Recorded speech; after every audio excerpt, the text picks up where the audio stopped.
গাজীপুর থেকে নিখোঁজ মুফতি মহিবুল্লাহ মিয়াজিকে পঞ্চগড় থেকে উদ্ধার করেছে পুলিশ। গাজীপুরের টঙ্গী টিএনটি বাজারের জামে মসজিদের এই খতিব একদিন আগে নিখোঁজ হন। বান্ডেল থাকলে প্রতি সেনমানিতে টাকা বাঁচবে। বিকাশ সেনমানি বান্ডেল কিনে জিতুন প্রতি লেনদেনে। বৃহস্পতিবার ভোরে পঞ্চগড় সদরের হ্যালিপ্যাড এলাকায় একটি গাছের সাথে শেকল বাঁধা অবস্থায় তাকে উদ্ধার করা হয়। পরে সদর হাসপাতালে ভর্তি করা হয় তাকে।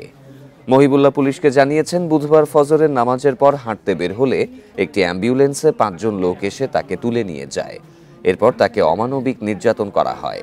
এই অপহরণ কাণ্ডে কারা জড়িত তা তদন্ত করা হবে বলে জানিয়েছেন পঞ্চগড়ের পুলিশ সুপার মিজানুর রহমান মুন্সি।